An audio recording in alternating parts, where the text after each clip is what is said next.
Pavlov's aim was to discover what caused saliva to flow. He rerouted the salivary ducts to the outside of his dog's cheek so that he could collect and measure the spittle. Perhaps, he thought, the production of saliva might be the result of a fixed nervous reflex, like a knee jerk.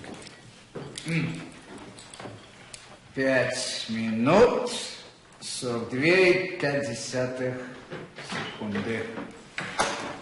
After taking many measurements of spittle, he confirmed that the dogs drooled automatically when their tongues touched food.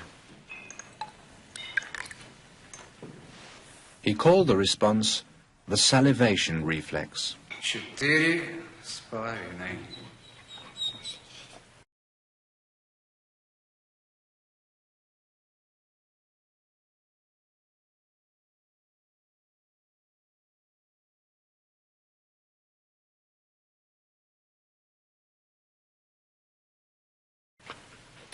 Хорошая собачка.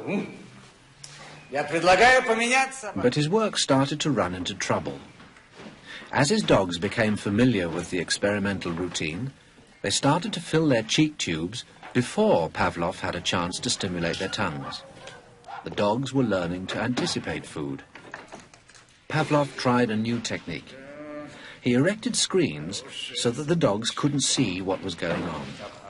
Before passing meat through the hatch, he introduced a stimulus that was totally unrelated to feeding.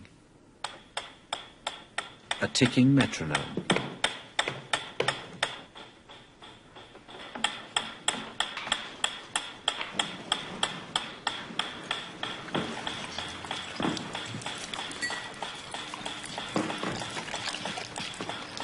At first, the dog dripped saliva into its cheek tube only when the food appeared.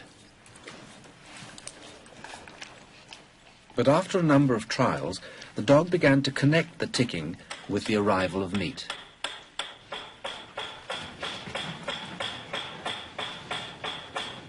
Soon the sound alone made the dog drool.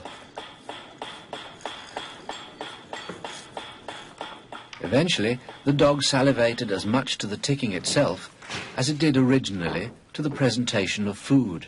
Полная. Идите сюда. Что я говорил? He called this new response the conditioned reflex.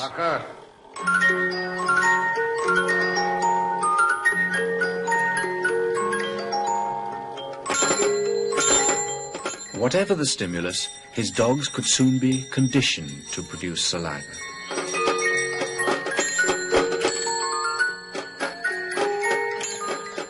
Pavlov believed that he had discovered how animals learned, even in the wild.